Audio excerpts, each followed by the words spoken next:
anybody complaining? I'm pretty sure nobody is complaining this morning, Kojo. Good morning. Garito. Hey. Good morning, Winstonia. To you guys. How you doing? What up? I hear this morning it was revealed to the listening masses that you were appreciating a song that came out before. What was it again? Before Christ. Oh, that song was after Christ. Which is why you felt like a young man. Oh no, I felt like a young man. Sometimes. Listen to the T-Pain song. Yes. Got the bartender. Yes. Sometimes I go into my. Well, to be fair, before Christ time, there weren't bartenders. Who told you? No, they weren't bartenders. They weren't called bartenders. Whatever. They were. This one They were called skin bearers. Skin bearers. Yes, exactly. Yes. Wine skin bearers. So if you enter the place, then from the land of Galilee. Yeah. So if you have money, they give you the crocodile skin version. That was the pimp chap.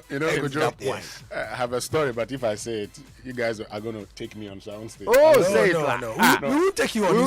What we do is not taking you on. When you talked about it's appreciating you. It reminded me of a friend I have. Of course it does. Who got drunk one day and said, "Memu pilato ahakula," as in he's so drunk that he's drunk even more than the one who used to give Pilato or Pontius Pilate alcohol to drink. You see the references your friends make. You see ancestral jokes. Your friends are familiar with Pontius Pilate's skin bearers. And you give it a few days. His next joke will be about Methuselah. I tell you. He will take us into the... No, Methuselah, nothing is said about him apart from his age. You wait. And the Bible is only his age that we know. But I know that with you here, we can learn more about it. If I go into my ancestral elements, why not? Exactly. Anyway, guys, if you want to have a chaotic birthday today, 055 quadruple 1997 055 997. If you have a birthday for anybody, please let us know on that WhatsApp line. All right, but we've got a few, haven't we? Yes, we do. Let me start with this one. And this one says... please wish my big sister Hajia Sarah Chumesi a very happy birthday as she celebrates her 57th birthday. Yes, please grow in good health, great wealth and grace. And also a big chaotic shout to her husband Alhaji Chumesi, who's former financial director of DVLA, and their daughter Khadija and husband, who got married last Saturday on the 17th of July. I love you all. It's from Kwame Forsen. Anyway, it's a Hajia Sarah Chumesi. It's a Hajia who again? Hajia Sarah Chumesi. Oh, and nice. Alhaji Chumesi. Haji and Alhajia Chumesi. We wish you all the best. Warmest happy birthday to Linda Ampon of Havas, Africa, Ghana. Have a great day, Linda, from Hasnaw Ibrahim of Multimedia Sales. This is to you as well. Chaotic birthday. More coming in, I believe. Yes. It's the birthday of my dear friend Pakwesi Barnes, aka PKB. Pakwesi Barnes is the managing consultant at Senrab Consultech. That's not all he does, though. He's also with Collins Solutions, Aguila Group, and Raycom Technologies. They say there's unemployment. This guy is doing 4 jobs. PKB, happy birthday to you. Remind, what's the definition of overemployment again? You know there's underemployment and overemployment. The definition of overemployment is Pakwesi Barnes. Happy belated birthday to Jane Clotte of the Reverend Thomas Clegg Methodist Church. May the favor of the Lord continue to shine upon you. And this is from Michelle Quaino. Happy belated birthday to Jane Clotte as well. More coming in, I believe. Yeah, let's go all the way to Cape Coast and say a chaotic happy birthday to Aaron A. Baden of Flowers Gay School. He's informed too. Yes, Flowers Gay. Yes, he's informed too in Cape Coast, and of course his family is wishing him God's blessing. And a big chaotic shout out to the chief executive of Lene Services and co-founder of Legacy Girls College, Dr. Mrs. Ellen Hagen. We are grateful for the impact you have made in our lives in the world of human resource practice. We wish you health, that's good health, a sound mind, and more grace to do more exploits in this new age. From the management and staff of Lene services. All right, well. let's also say a happy birthday to Ohinenana Efia Asa Dansumisa of St. Martin de Porres School. She's in KG1. Adorable. 5 years old today. Best wishes from your dad, your mom, the entire family, and your classmates. So happy birthday to all of you celebrating today and to everyone else. Because usually you have a few Facebook, but whenever you get them, then you let us know. All right. So this one is from Bob Coomson. He says his daughter was delivered 12 years ago by CS at North Legon Hospital after doctors tried to bring her out after almost 12 hours of her mom's labor. He says this to wish her happy birthday, but also to reference the conversation we were having earlier about doctors at 37 saying that it was too late for CS. Okay, we've got a few from Facebook, haven't we? Let's see what we've got today by way of birthdays. Laurentia Elikem Ziga. Laurentia, happy birthday to you. And her twin brother. Oh, you know them, right? Okay. Yeah. Dominic Kweku Androapia, happy birthday to you. Bright Mumuni, Chris Levite Jiwonu, Morris T. N. MTN Morris, I hope that's your name. Kofi Ose Kusi, Mark Asmeni, Miguel Educhumo, my mate from Ogasco. Miguel, happy birthday to you and all others celebrating today. Beautiful. So the Joy Sports Center is brought to you by MTN. Everywhere you go, as well as Standard Chartered Bank. Yeah, For good. And Cowbell.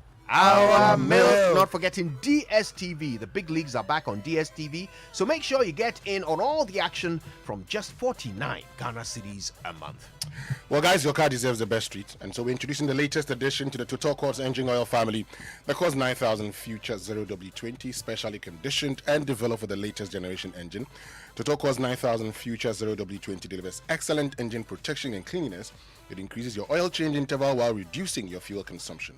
So for optimum performance and efficiency of your car, visit your nearest Total service station and ensure your car is well protected. Join the Total Quartz Nation movement now. Total Quartz, keep your engine younger for longer. All right, good news for small to medium scale business owners. With SMA Plus, you get to manage all your operational costs in communication. This service simply allows you to choose from affordable packages and enjoy talk time, SMS data, and business content all bundled into one subscription. The other exciting news is that you get free on-net calls every Monday from 7 a.m. to 7 p.m. Just dial star 5060 hash to sign up today. On WhatsApp or phone calls, you can use the number 0244 30 8111 for more information. And stay connected everywhere you go. So, guys, you know we're living in extraordinary times, and we've been advised several times, to stay home and stay safe if you really do not need to step out. Well, as Standard Chartered, we've got you covered. You don't need to step out to transact. Indeed, we've put majority of your in-branch transactions on our groundbreaking mobile banking app, SC Mobile. Right from the comfort of your home or wherever you may be, you can request or stop a checkbook, transfer money to other accounts, send mobile money, request, activate or block a new debit or credit card, request or stop a fixed deposit. I'm not done. No. You can actually confirm a check for payment, request a letter or your statement, add a signature to your account, and of course, open an account. Right there on SC Mobile on your phone, you can also buy and sell government bonds and securities. So there you have it. You don't need to go into the banking hall to do your banking.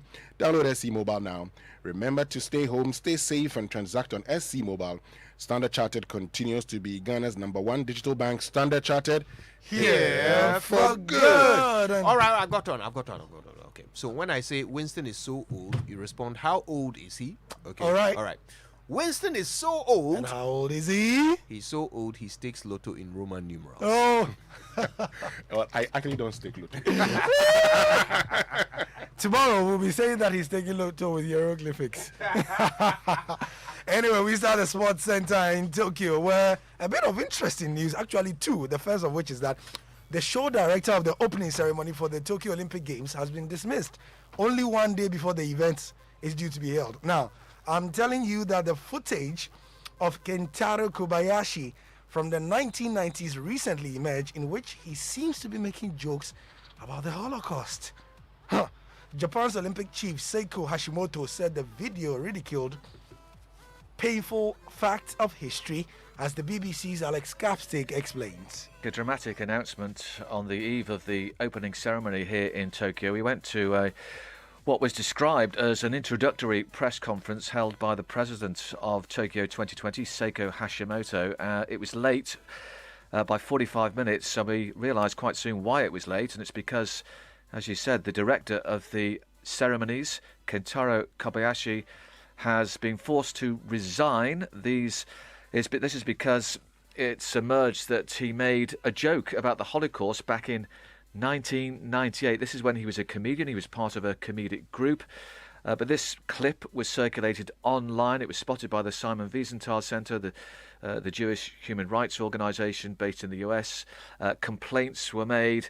And so Mr. Kobayashi has been forced to resign. It has sent plans for the opening ceremony into chaos. Ms. Hashimoto said that they would reassess how the opening ceremony would work. We don't know what that exactly means at the moment, but certainly the current plans are going to have to change because of this sudden resignation or this sudden firing.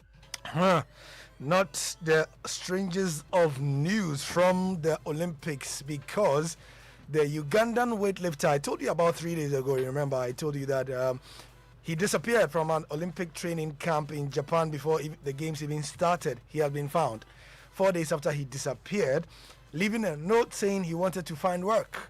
And this is according to police, local police.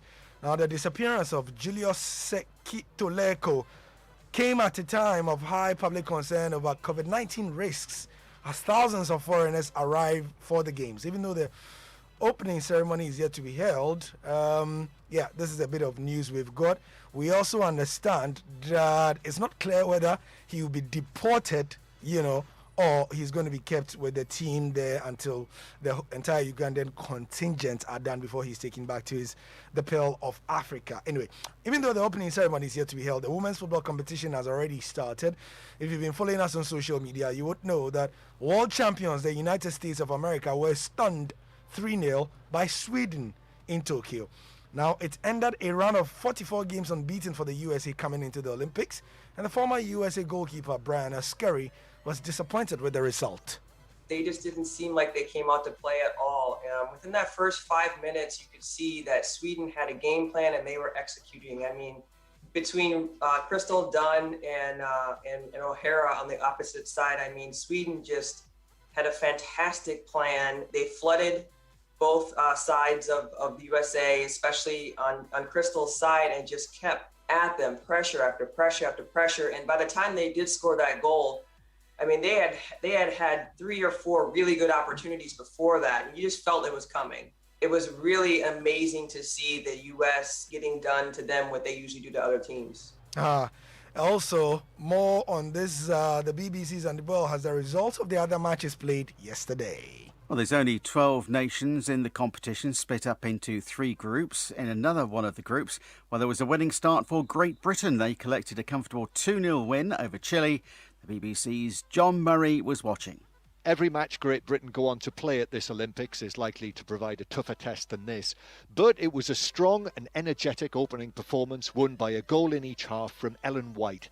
Lucy Bronze was involved in the creation of both. The first headed down for White to finish by the impressive Lauren Hemp, and Ellen White's second goal was a volley which bounced in from 6 yards. Kim Little was among those who also caught the eye as Great Britain brushed aside a Chile team which was playing their first match in an Olympic women's football tournament. Well, in other results today, Vivian Miedema scored 4 goals as the Netherlands routed Zambia 10-3. Brazil defeated China 5-0. Australia edged out their neighbours, New Zealand 2-1. While Canada held the host nation Japan to a 1-1 draw. Those are the results from yesterday. So what's happening today in the men's event? There are 8 matches today in the Olympic men's football. Follow myjoyonline.com/sports for more, and also Joy Sports G8. But of the 8, there are 3 African nations in action. I'll tell you about them. Egypt play Spain, and that should have started at 9 minutes into that game. Egypt are playing Spain. La Côte d'Ivoire are playing Saudi Arabia at 8:30, and Japan are playing South Africa at 11 a.m. GMT as well. So get the updates on Joy Sports GH. Now back to Ghana and in boxing. This morning, more than 100 licensees of the Ghana Boxing Authority will convene at the Bukum Boxing Arena for an elective congress. Nathaniel Ato will oversee Joy Sports coverage of the event and has more on the contestants for the various positions. The presidency will be a battle between the two current vice presidents of the outgoing Peter Zwenes administration. Both contestants are seasoned entrepreneurs and politicians. Henry Manley Spain, who lost out on the same position 8 years ago, and Abraham Kote Nikwe, who's making a first attempt, are battling for the number one administrative position of the Ghana Boxing Authority. For the vice president's position, Rabon Dodo, who previously occupied that place, is back for the number one vice president's position. For second vice president, Roger Bano, a seasoned referee judge, is also going unopposed. Mr. Lord Akwe is contesting unopposed as well for the treasurer's position. There are 5 contestants for the 4 available slots for executive member. They are Mr. Johnny Gordon of Kabik Promotions and 2 referees, namely Shadrach Akwe and Michael Nikwe. Alhaji Tofik Mortela, who is a seasoned promoter, is contesting for one of the available slots of the executive member position. And also among them is Lawrence Carluco, who is the former trainer of former IBF lightweight champion Richard Comey. He wants to go for a second term as an executive member. Nathaniel Ato with that report, and you can get more on the elective congress on all our television bulletins and also, of course, on our social media handles. Now, yesterday evening, 2 big or important updates came to us from the GFA in local football. First, Asante Kotoko CEO Nanayo Amponsa has won his appeal against a decision banning him from all football-related activities in Ghana for 5 years. The appeals committee insists shareholders of Far Rangers are not recognized within the statute of the GFA and thus cannot be banned. Okay? Now, why is this important? Now, this comes after an earlier GFA ruling banned the Kotoko CEO for 5 years following a decision by Far Rangers, which Nanayo Amponsa co-owns, to recuse themselves from all football activities in Ghana. Now, the club swiftly later rescinded the decision. So, what does this all mean? My colleague from Inshira FM, Bismarck Owusu-Bempah, has the details. Far Rangers Football Club must be very satisfied with the ruling from the appeals committee, considering that one of their grounds of appeal was to describe the disciplinary committee ruling as harsh and excessive. If you look at the general reduction in punishment by the ruling from the appeals committee, I think it's very, very satisfactory to them, and that should give them very, very positive vibes towards this ruling. But this case is far from over, since the appeals committee ruling encourages the disciplinary committee prosecutor to lift the corporate veil and go after the directors of Far Rangers for the general conduct in this case. So the twist that we anticipate is that should the disciplinary committee prosecutor be encouraged by that portion of the ruling from the appeals committee to now lift the corporate veil and go after the directors of Fire Rangers in the whole matter, that presents us a very, very interesting ending to this issue, Gary. Yeah. So, succinct explanation from Bismarck Owusu-Bempah of Inshira FM there. I did say that there were 2 bits of interesting news from the GFA. The second is that they have begun investigating the match fixing allegation in the match between Ashanti Gold and Inter Allies. Now, you'll recall that Inter Allies FC duo of Hashmin Musa, the defender who scored the 2 own goals, and then the goalkeeper, Dan Somensa, have been invited to appear before the team investigating the case of alleged match fixing and also betting, and they'll be doing this on Friday. The executive council member of the FA says the football governing body is in search of hardcore evidence to punish those guilty in the betting scandal, and we're talking about Randy Abbey. All those, especially who have publicly written or spoken about this betting, claiming to have information, the FA will kindly request them to assist the GFA. The point is that you hear stuff, but you don't have evidence. And if you want to act, you can only act on evidence. Yeah. All those who have written and have said they have evidence, this will be the opportunity for them to help us. And it doesn't matter who is involved. If it is me, Randy Abbey. If it involves the FA president. Whoever. Nobody is above any law. Nobody. Look, after number 12, we have said, our brand is tainted. We are trying to build a brand. Randy Abbey speaking to us Empire FM 2 days ago. Now, despite the troubling match fixing allegations, Communications Director of the FA, Henry Asantichum, is quick to remind all of us that this season has been good, except for that last bit that nearly stained it. It's been challenging.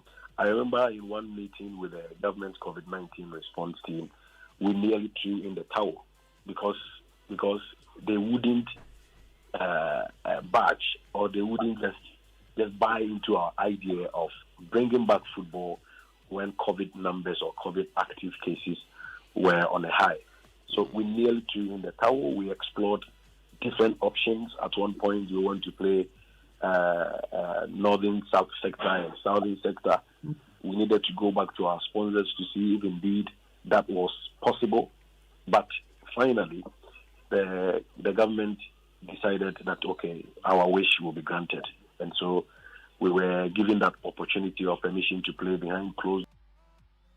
So that was Henry Asantichum speaking on the holiday to Winston Amwa here on the Super Morning Show. Now, 10 years or 11 years after Asamoah Gyan shockingly left the English Premier League and went to the Gulf, guess who has followed suit? The captain of the Black Stars, Andre Ayew, has left to the Gulf. Yes, so we are ending the Sports Center with that bit of transfer news. It came very late last night. Black Stars captain Andre Ayew is set to join Qatari giants Al Sadd. The club has announced it officially. The 31-year-old will arrive in the Qatari capital of Doha later this morning to undergo a medical before sealing the move. Ayew will be working under Spain and Barcelona legend Xavi Hernandez, who is currently the head of Al Sadd, the head coach of Al Sadd. Also there is Santi Cazorla. And on the local scene, Gladson Awako is said to be close to signing for Ghana Premier League champions Hearts of Oak. The Phobians have held talks with the player and agreed personal terms. Both parties are positive the deal will be done. But of course, you know, there's so much more way to go. So Andre Ayew will be playing in the Gulf, and we understand he'll be paid in the region of $220,000 a month tax-free. Well, $220,000 a month tax-free. Can you please capture the look on Kojo Yangson's face again? When the money came. Kojo. When he had the money, Kojo. Kojo. How does it feel, you know, hearing 220,000? Yeah, just about in the tax-free, but that's important. Tax-free, dollars or pounds? Dollars. Yeah. You know, a lot of people will be saying that he can play in Europe for more, but actually, per week. Most of the a month. Most of the sums you see in the European players' wages is especially in the UK before tax, and it's about 50% will be taken off. But this is 220,000 in the region of that. So 1 million Ghana cedis. Oh, you say 1 million Ghana cedis. Charlie, could you? How much would you have like to earn? In Qatar. Oh, in Qatar. If I have to go to Qatar party, I mean, I've got to be on Arab money. Exactly.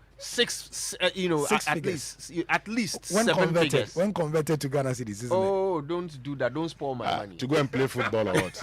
Are you going to play football or what? Well, I don't know. Everybody will be another talent. No, nobody your age plays football. No, he was going to do modeling. You know. Anyway, somebody interestingly said I mean, you know, there's going to be a big debate about whether Andre Ayew should be going to Qatar at this age and all that. And somebody said, look, the World Cup is in Qatar next year in 2022. Andre Ayew is just like John the Baptist. He's going to open the way for the rest of us. He should do just that. He's going to check out Qatar is and qualifiers there. All right, thanks, Gary.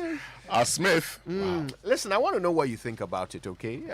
Andre Ayew, Black Stars coach, is off to play football in Qatar. He's the Black Stars captain, not the coach. Why do I keep saying coach? Captain. It's prophetic. One day he will be the coach. Yeah, Black Stars captain is going off to play football. Wait. Does he know the difference between the two? Oh, as for Confanoche.